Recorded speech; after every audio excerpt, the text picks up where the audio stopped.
with both hands, for she could feel his breath upon her cheek. He rose suddenly and attempted to embrace her, but gaining her liberty for a moment, she escaped him and ran from chair to chair. He, considering such pursuit beneath his dignity, sank into a chair, buried his face in his hands, and feigned to sob convulsively. Then he rose, cried, "Adieu, adieu," and fled. In the hall he took his cane calmly and left the house, saying, "Christi, I believe she loves me." He went at once to the telegraph office to send a message to Clotilde, appointing a rendezvous for the next day. On entering the house at his usual time, he said to his wife, "Well, is everyone coming to dinner?" She replied, "Yes, all but Mme. Walter, who is uncertain as to whether she can come. She acted very strangely. Never mind, perhaps she can manage it anyway." He replied, "She will come." He was not, however, certain, and was rendered uneasy until the day of the dinner. That morning, Madeleine received a message from Mme. Walter to this effect: "I have succeeded in arranging matters, and I shall be with you, but my husband cannot accompany me."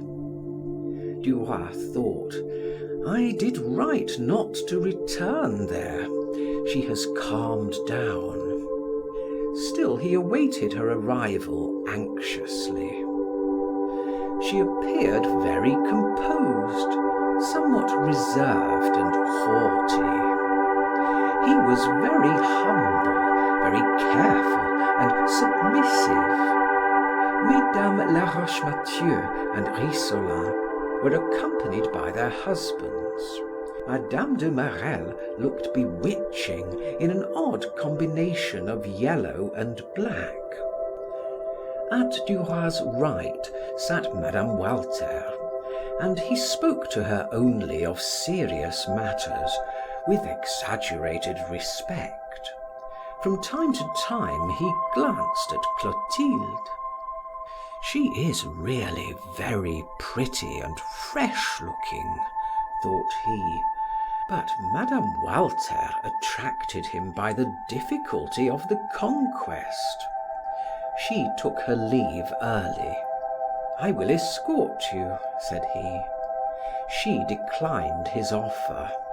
He insisted, "Why do you not want me? You wound me deeply. Do not let me feel that I am not forgiven. You see that I am calm." She replied, "You cannot leave your guests thus." He smiled. "Ah, I shall be absent 20 minutes. No one will even notice it. If you refuse me, you will break my heart." "Very well," she whispered, "I will accept." When they were seated in the carriage, he seized her hand and, kissing it passionately, said, "I love you. I love you. Let me tell it to you. I will not touch you.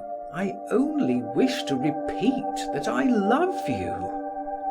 She stammered, "After what you promised me, it is too bad, too bad." He seemed to make a great effort. Then he continued in a subdued voice, "See how I can control myself, and yet let me only tell you this: I love you. Yes, let me go home with you and kneel before you 5 minutes to utter those 3 words and gaze upon your beloved face."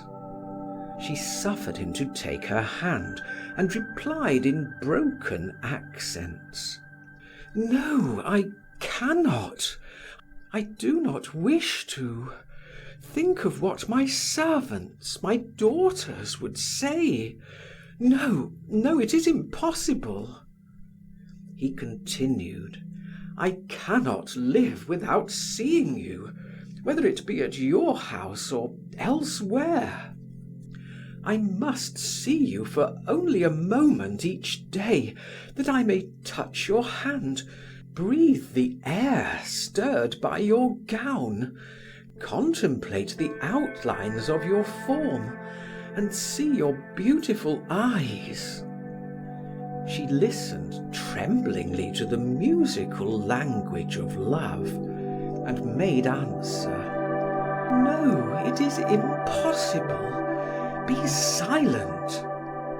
He spoke very low. He whispered in her ear, comprehending that it was necessary to win that simple woman gradually, to persuade her to appoint a meeting where she willed at first, and later on where he willed.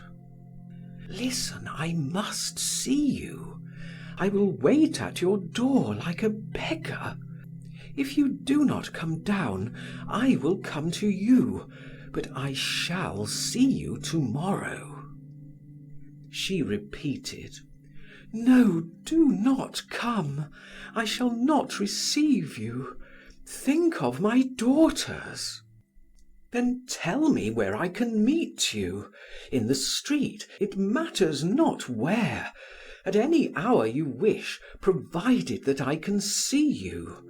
I will greet you, I will say I love you, and then go away." She hesitated, almost distracted. As the coupe stopped at the door, she whispered hastily: "I will be at La Trinité tomorrow at 3:30. After alighting, she said to her coachman: "Take Monsieur Duroy home." When he returned, his wife asked: "Where have you been?" He replied in a low voice: "I have been to send an important telegram." Mme. de Marelle approached him. "You must take me home, Bel Ami. You know that I only dine so far from home on that condition." Turning to Madeleine, she asked: "You are not jealous?" Mme. Duroy replied slowly: "No, not at all." The guests departed. Clotilde, enveloped in laces, whispered to Madeleine at the door: "Your dinner was perfect. In a short while you will have the best political salon in Paris." When she was alone with Georges, she said: "Oh, my darling Bel Ami, I love you more dearly every day." The cab rolled on, and Georges's thoughts were with Mme. Walter. End of chapter 11. Recording by Martin Geeson in Hazelmere, Surrey.